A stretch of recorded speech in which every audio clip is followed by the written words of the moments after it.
පටු චේතනාවෙන් මට සහාය දුන් අය සතුටු කිරීම සඳහා රටට අහිතකර තීන්දුව ගන්නට මම කිසිවිටකත් සූදානම් නැහැ. පාස්කු ප්‍රහාරයට සම්බන්ධ සෑම පාර්ශ්වයකටම එරෙහිව පියවර ගැනීමට කටයුතු කරනු ලබනවා. ජනාධිපතිවරයා වශයෙන් මා පත් කරගත්තේ දුර්වලව පැවති ජාතික ආරක්ෂාව යහලි තහවුරු කොට ඔබ ඉල්ලා සිටි නායකයා මමයි. ඔබ මට බාර දුන් වගකීම මම නොපිරිහෙලා ඉටු කරනවා. Life Traveller අපේ මව්බිම යටත් විජිතවාදීන්ගෙන් නිදහස ලබා අද වන විට වසර 73ක් වෙනවා.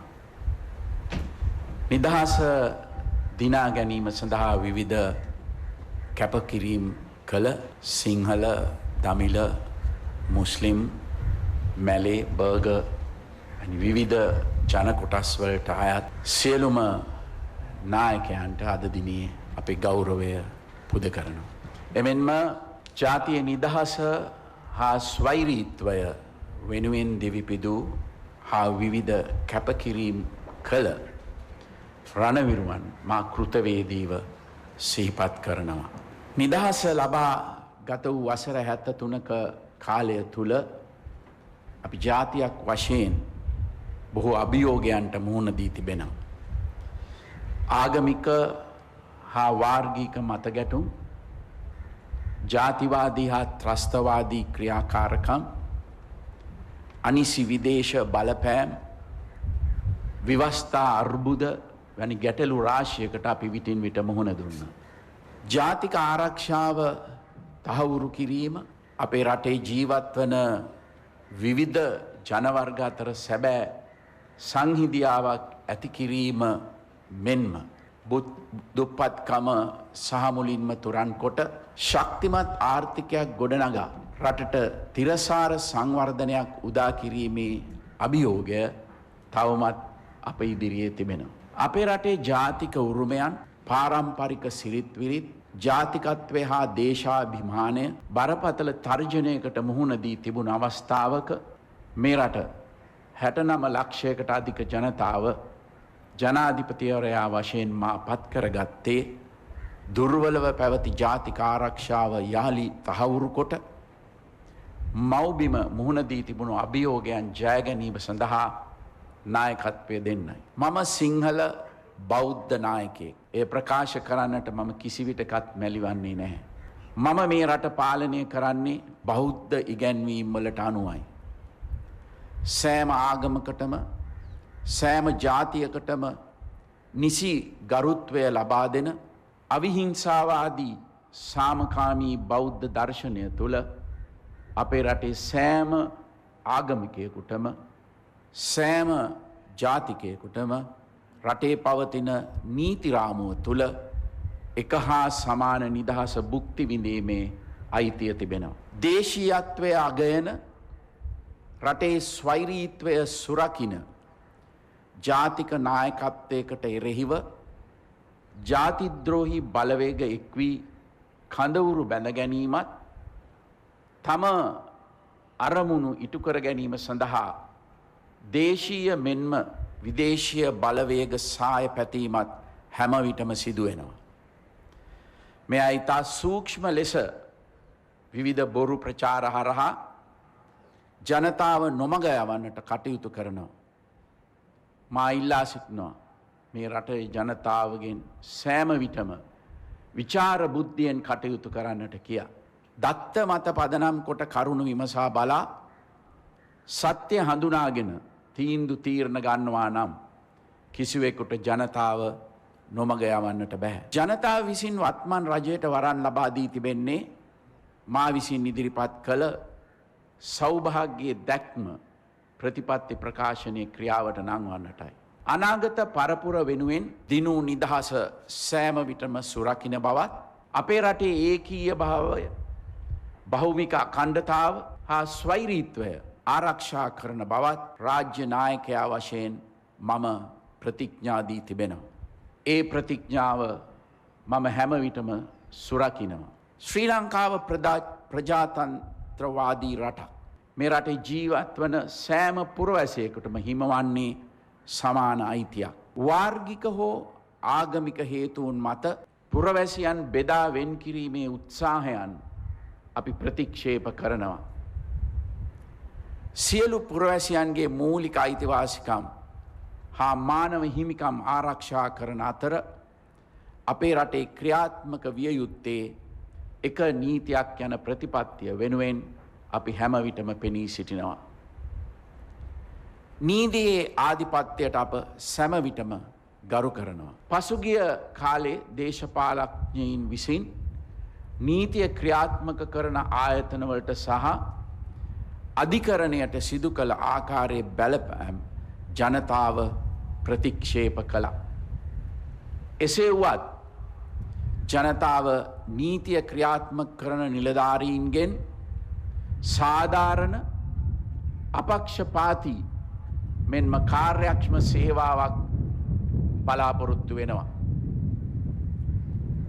ඒ අනුව ජනතාවගේ විශේෂ අවධානයට ලක්වී ඇති පාස්කු ඉරිදා ත්‍රස්තවාදී ප්‍රහාරය මහබැංකු වංචා වැනි අපරාධ සම්බන්ධයෙන් කඩිනමින් පියවර ගන්නා ලෙසට මම නීතිපති දෙපාර්තමේන්තුවට උපදෙස් ලබා දී තිබෙනවා. පාස්කු ඉරිදා ප්‍රහාරය සම්බන්ධයෙන් කරුණු සොයා බැලීමට පත් කරන ලද ජනාධිපති කොමිෂන් සභාවේ අවසාන වාර්තාව මට දැන් ලැබී තිබෙනවා. එහි නිර්දේශ ක්‍රියාත්මක කිරීමට මා කටයුතු යොදා තිබෙනවා. එමෙන්ම පසුගිය පාර්ලිමේන්තු විසින් මේ සම්බන්ධයෙන් සොයා බැලීමට පත් කරන ලද ජාතික ආරක්ෂාව පිළිබඳ ආංශික අධීක්ෂණ කාරක සභාවේ නිර්දේශද සැලකිල්ලට ගනිමින් පාස්කු ප්‍රහාරයට සම්බන්ධ සෑම පාර්ශ්වයකටම එරෙහිව පියවර ගැනීමට කටයුතු කරනු ලබනවා. මේ මහා අපරාධය සැලසුම් කළ හා එයට අනුබල දුන් වගකිය යුත්තන්ට නීතියට මුහුණ නොදී ගැලවී යන්නට අපි ඉඩ දෙන්නේ නැහැ. ඒ වගේම අන්තවාදයට නැවත මේ රට තුළ හිස ඔසවන්නවටත් අපි ඉඩ දෙන්නේ නැහැ. කෝවිඩ් වසංගතය නිසා සමස්ත ලෝකයේම අර්බුදයට ලක් වී ඇති වර්තමානයේ අපේ රටටත් අභියෝගයන් රැසකට මුහුණ දීමට සිදු වී තිබෙනවා. වසරකට වැඩි කාලයක් තිස්සේ මෙම වසංගත තත්ත්වය රටේ ආර්ථික සංවර්ධන ක්‍රියාවලියට වගේම ජනජීවිතය සාමාන්‍ය පරිදි පවත්වාගෙන යාමටත් බාධාවක් වී තිබෙනවා.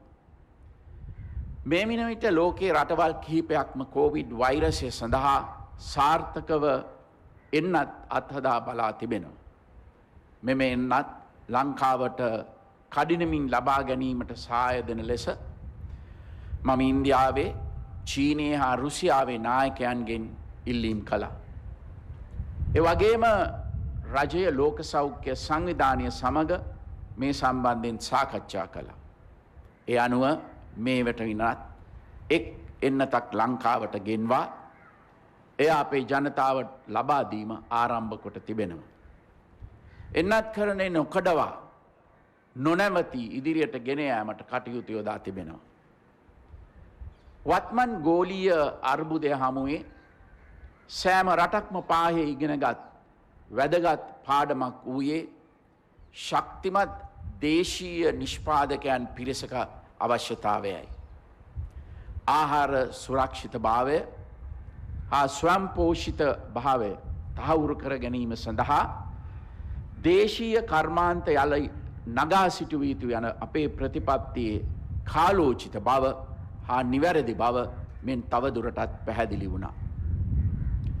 පොහොර නොමිලේ ලබාදීම වී සඳහා සාතික මිල රුපියල් 50 දක්වා ඉහළ නැංවීම ගොවි ණය කපා හැරීම රටපුරා වැව් දහස් ගණනක් ප්‍රතිසංස්කරණය ආරම්භ කිරීම ගෙවතු වගාව හා නාගරික ගොවිපොළවල් වර්ධනය වැනි උත්තේජනයන් නිසා රට තුළ ඇති වූ කෘෂිකාර්මික පුනරුදය ඉදිරියටම ගෙන යන අතර නව තාක්ෂණය භාවිතයෙන් දිරිමත් කිරීම හරහා කෘෂිකාර්මික ඵලදායීතාව වර්ධනය කිරීමට අපි කටයුතු කරනවා. වී බඩ ඉරිඟු ධාන්‍ය වර්ග අල ලුණු නිෂ්පාදනය දිරිමත් වන ලෙස ආනයනය බදු කළමනාකරණය කොට දේශීය වශයෙන් නිෂ්පාදනය කළ හැකි කහ වැනි නිෂ්පාදනවලට ආනයන සීමා පනවා ගම්මිරිස් වැනි භෝග ප්‍රතිඅපනයන සීමා කොට දේශීය ගොවියා ශක්තිමත් කිරීමට ගත් තීන්දුවල සාර්ථක ප්‍රතිඵල මේ වෙන විටත් ලැබෙමින් පවතිනවා. දේශීය නිෂ්පාදනය වැඩි වී අපනයන අවස්ථාවන් පුළුල් වී තිබෙනවා. දේශීය ගොවියා ආර්ථික වශයෙන් ශක්තිමත් කිරීම සඳහා ගොවියා ව්‍යවසායකෙක් බවට පත් කළ යුතු බව මා හැම විටම ප්‍රකාශ කොට ඇති අතර කෘෂිකර්මාන්තය රටට විශාල විදේශ විනිමයක් ගෙනෙන ශේෂ්ත්‍රයක් ලෙස තවදුරටත් සංවර්ධනය කිරීම අපේ අරමුණයි. ආර්ථික සංවර්ධනයේදී කර්මාන්ත සහ සේවාංශවල පවතින වැදගත්කම අපි අමතක කළ නැහැ. පසුගිය කාලය තුළ මෙම ශේෂ්ත්‍රයන් සඳහා තීරුබදු සහන ලබා දෙමින් පොලි අනුපාතයන් අඩු කරමින් කර්මාන්ත සහ සේවාංශ දිරිමත් කිරීම සඳහා රජය පියවර ගත්තා. බතික්, වේවැල්, මැටි, ස්වර්ණාභරණ වැනි පාරම්පරික කර්මාන්ත නගා සිටුවීම සඳහා පිහිටවන ලද රාජ්‍ය අමාත්‍යාංශ හරහා මේ වන විටත් විශාල ප්‍රගතියක් අත්කරගෙන තිබෙනවා. අපේ රටේ ආර්ථිකයේ විශාල කාර්යභාරයක් ඉටු කරනු ලබන සුළු හා මධ්‍යම පරිමාණ ව්‍යවසායකයන්ට සහ ස්වයං රැකියාවල නියුතු පුද්ගලයන් සඳහා ඉතා අඩු තනි ඉලක්කමේ පොලියකට ණය පහසුකම් සැලසීම ඔවුන්ට අවශ්‍ය අනුමැතීන් ලබා ගැනීමේ ප්‍රමාදයන් අවම කිරීමට ක්‍රියා කිරීම වගේම ඔවුන්ට අවශ්‍ය කරන පුහුණුව ලබා දීමට වැනි කරුණුවලටත් අපි අවධානය යොමු කළා. ඉදිකිරීමේ කර්මාන්තයට උත්තේජනයක් ලබා දීම අක්‍රීය වූ ආර්ථිකයක් යලි සක්‍රිය කිරීමට යොදා ඇත හැකි සාර්ථක උපාය මාර්ගයක්. මේ අනුව අප විසින් දැනටමත් ආරම්භ කොට ඇති මාර්ග කිලෝමීටර් ලක්ෂයේ වැඩසටහන, පාලම් දසදහසක් ඉදිකිරීමේ වැඩසටහන, රටපුරා වැව් ප්‍රතිසංස්කරණය කරන වාරි සෞභාග්‍ය වැඩසටහන, එක ගමකට එක ගයක් යන තේමාව යටතේ ග්‍රාමීය නිවාස 14000ක් ඉදිකිරීමේ වැඩසටහන, නාගරික පැල්පත්වාසීන්, අඩු ආදායම්ලාභීන් සහ මැදි ආදායම්ලාභීන් වෙනුවෙන් නිවාස ලක්ෂයක් ඉදිකිරීමේ වැඩසටහන, වතු ප්‍රජා වෙනුවෙන් නිවාස 4000ක් ඉදිකිරීමේ වැඩසටහන, රටපුරා ජනාකීර්ණ ප්‍රදේශවල ඇවිදින මන්තීර් ගොඩනැගීම වැනි ව්‍යාපෘති මහජන සුබසාධනයට හේතු වෙනවා මෙන්ම ආර්ථිකය යලි සක්‍රිය කිරීමටත් ඍජු දායකත්වයක් සපයනවා.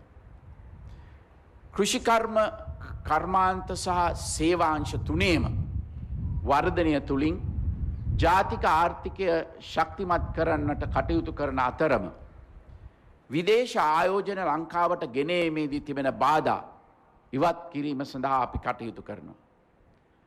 රටේ ආර්ථික මර්මස්ථාන විදේශිකයන්ට විකුණන්නේ නැත යන ප්‍රතිපත්තිය නොවෙනස්ව පවතින අතර ලංකාවට විදේශ ආයෝජකයන් ගෙන්වා ගැනීමට බාධා කිරීම සඳහා විවිධ ව්‍යාපෘතීන් සම්බන්ධයෙන් වැරදි අර්ථකථනයන් ඉදිරිපත් කරන්නන්ගේ දේශපාලන යටි අරමුණු බහුතර ජනතා විචාර බුද්ධියෙන් විමසා බලනු ඇතැයි අපි විශ්වාස කරනවා. අපේ රටේ ජනතාව මෙන්ම දේශීය හා විදේශීය ව්‍යාපාරවලට බලපාන යල් පැනගිය නීති රීති හා රෙගුලාසි වෙනස් කිරීමටත් ඒවා යාවත් කාලීන කිරීමටත් මම දැන් විශේෂ ජනාධිපති කාර්ය සාධක බලකායක් පිහිටවා තිබෙනවා. කාලාන්තරයක් තිස්සේ සාකච්ඡා කෙරෙනු එහෙත් ක්‍රියාත්මක නොවූ මේ ක්‍රියාවලිය අපි දැන් ආරම්භ කොට තිබෙනවා. රටේ ඉදිරි ආර්ථික සංවර්ධන ක්‍රියාවලියට මේ කමිටුවේ නිර්දේශ ක්‍රියාත්මක කිරීම විශාල පිටුවහලක් වෙනු ඇතයි අපි බලාපොරොත්තු වෙනවා. 21 වන සියවස සැලකෙන්නේ දැනුම් කේන්ද්‍රීය ශතවර්ෂය ලෙසයි. රටේ සංවර්ධනය සඳහා මානව සම්පත් අතිශයින් වැදගත්. දැනුමින් හා නිපුණතාවයන්ගෙන් පරිපූර්ණ අනාගත පරපුරක් බිහි කිරීම සඳහා අධ්‍යාපන ශාස්ත්‍රයේ ප්‍රතිසංස්කරණ අවශ්‍යතා සෞභාග්‍ය දැක්ම ප්‍රතිපත්ති ප්‍රකාශනය තුල පෙන්වා දී තිබෙනවා. ඒ අනුව අධ්‍යාපන ශාස්ත්‍රයේ අවශ්‍ය ප්‍රතිසංස්කරණය සිදු කිරීම සඳහා අපි වෙනමම රාජ්‍ය අමාත්‍යාංශයක් පිහිටවනු ලැබුවා. මෙම ප්‍රතිසංස්කරණ සිදු කිරීම සඳහා අවශ්‍ය විශේෂඥ සහාය ලබා ගැනීම අරමුණු කර ගනිමින් කාර්ය සාධක බලකායන් දෙකකුත් පිහිටවනු ලැබුවා. මේ අය විසින් ලබා දෙන නිර්දේශ ක්‍රියාත්මක කරන කිරීම මේ වෙන විටත් ආරම්භ කොට තිබෙනවා. දැනටමත් විශ්වවිද්‍යාලවලට ඇතුළත් කරගන්නා සිසුන් ප්‍රමාණය මේ වසර තුළ 10,000කින් එනම් 30%කින් ඉහළ නංවා තිබෙනවා. රජයේ තාක්ෂණ විද්‍යාලවලට ඇතුළත් කරගන්නා සිසුන් ප්‍රමාණය ලක්ෂයේ සිට 2 ලක්ෂය දක්වා වැඩි කරන්නට ප්‍රතිපාදන වෙන් වී තිබෙනවා.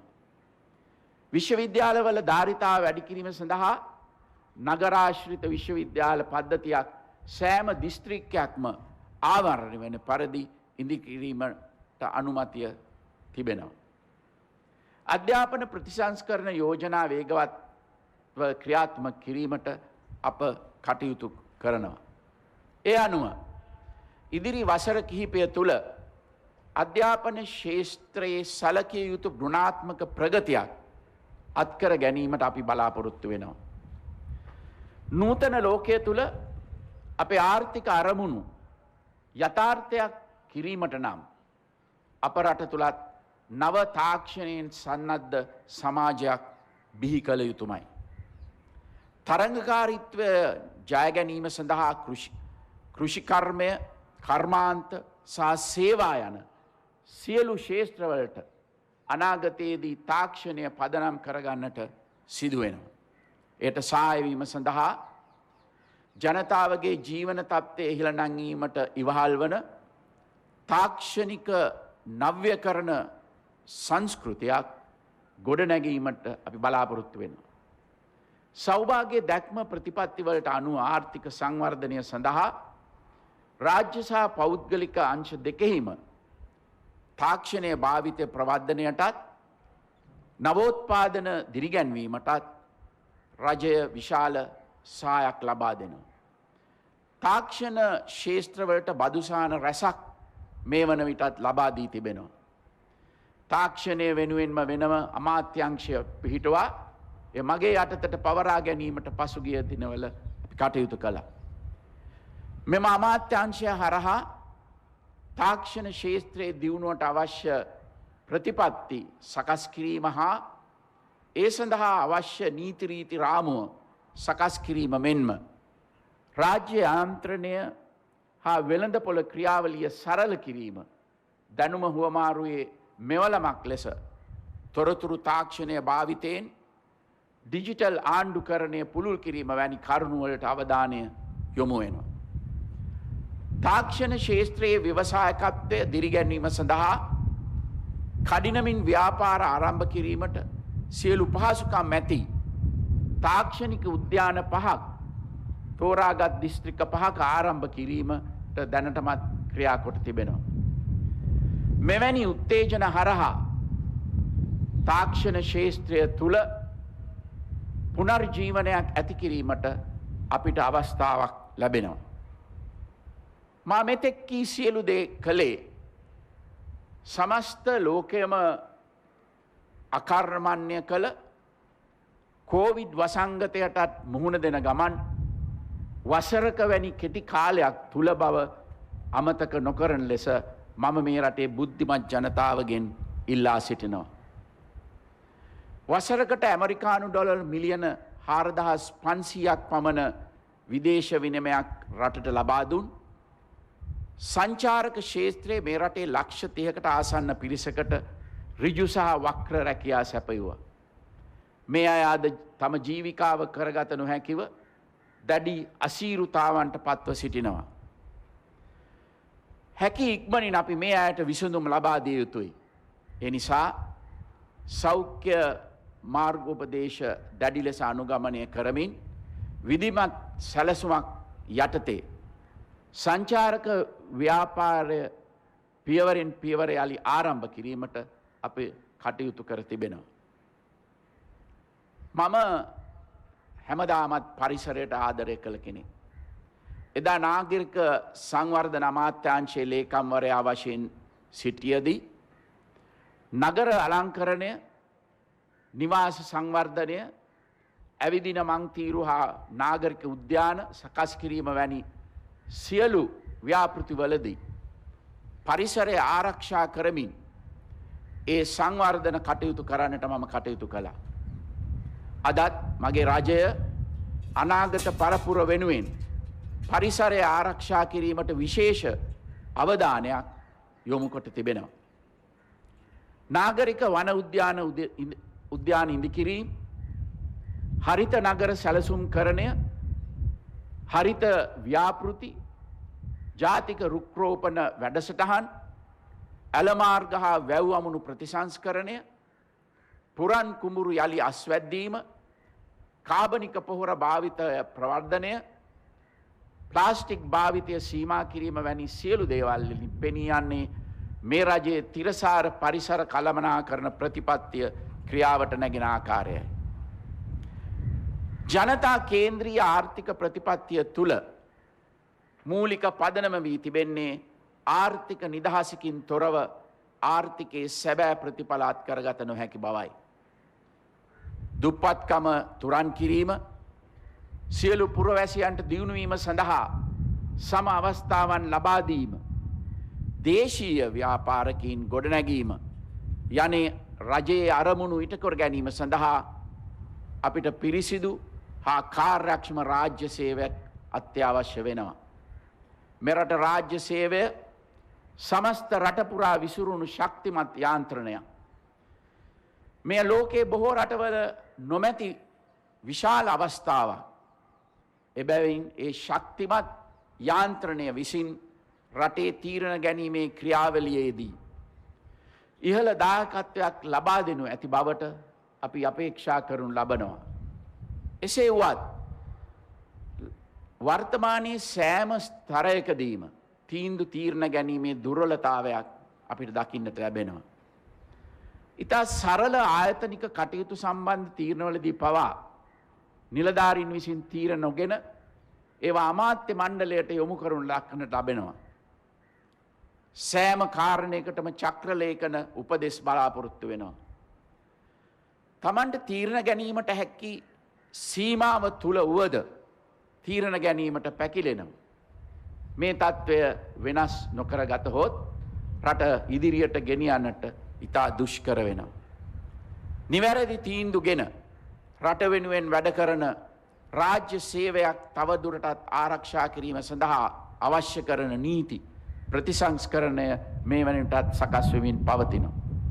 එනිසා සේවා සැපයීමේදී මහජනතාවට බාධාකාරී වන සීමාවන් සහ ක්‍රමවේදයන් ලිහිල් කර ගැනීමෙන් රාජ්‍ය යාන්ත්‍රණය ක්‍රියාත්මක කරන ලෙස වගකිය යුතු සියලු දෙනාගෙන් මම ඉල්ලා සිටිනවා.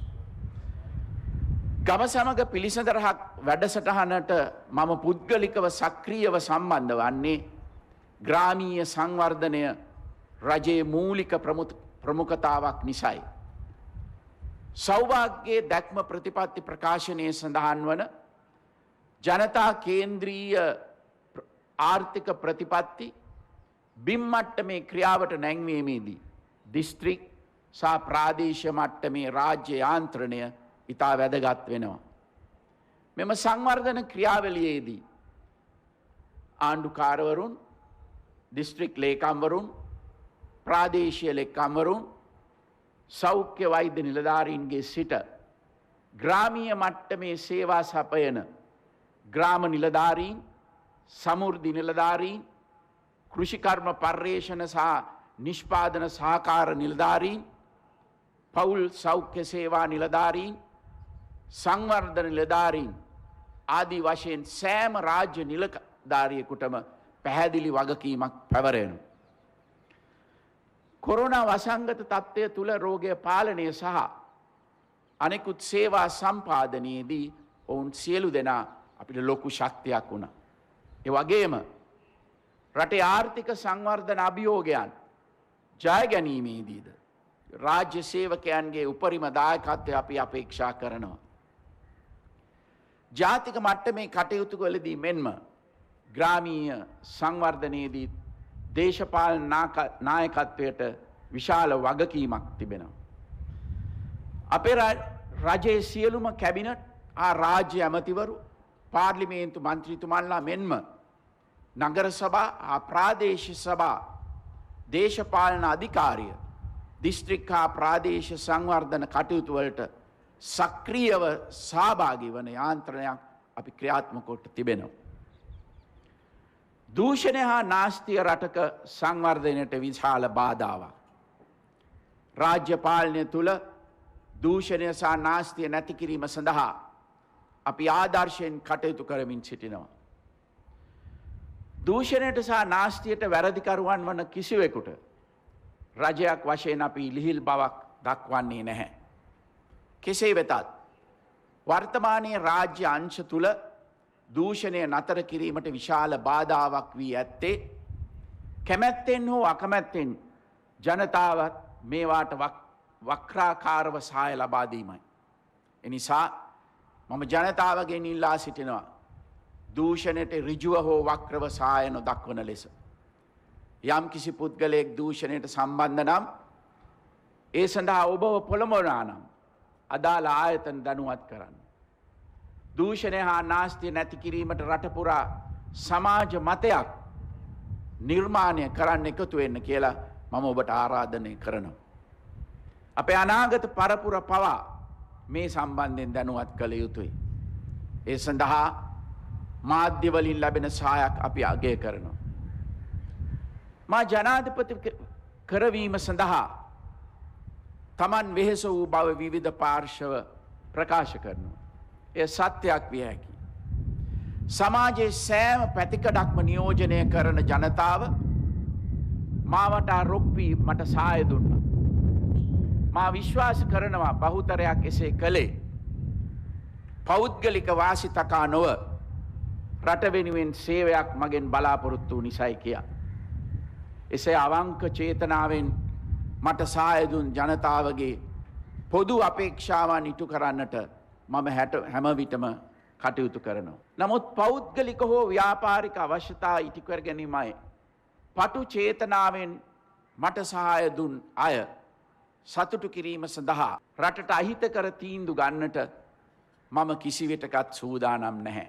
ඉතිහාසය පුරා ශක්තිමත් ශිෂ්ටාචාරයන් ගොඩනැගුවේත් රටවල් සංවර්ධනය කළේත් අනාගතය දෙස ධනාත්මකව බලා ඉලක්ක හඹා ගිය මිනිසුන් විසින්. අපේ රටේ සංවර්ධනය සඳහා මේ මොහොතේ අවශ්‍ය වන්නේ එවැනි චින්තනයක්. අනෙකුත් අය විසින් කරන හැම දෙයකම වැරදි පමණක් දකින සමාජයක් වෙනුවෙන් තමන් කිසිවක් නොකරන සර්ව අසුභවාදීන්ගෙන් රටේ ප්‍රගමණයට කිසි දායකත්වයක් ලැබෙන්නේ නැහැ. අද අපට අවශ්‍ය වන්නේ රටට ආදරය කරන සමාජයට වැඩදායි විවේචනය පසකලා ගැටලුවලට ප්‍රායෝගික විසඳුම් ලබා දෙන ධනාත්මක පුරවැසියන්ගේ ආශිර්වාදය හා සහායයි. ඵලදායි පුරවැසියෙක් සතුටින් ජීවත් වන පවුලක් විනයගරුක ගුණගරුක සමාජයක් සෞභාග්‍යමත් දේශයක් කියන මූලික අරමුණු ඉටු කර ගැනීම සඳහා අපි කැප වී සිටිනවා.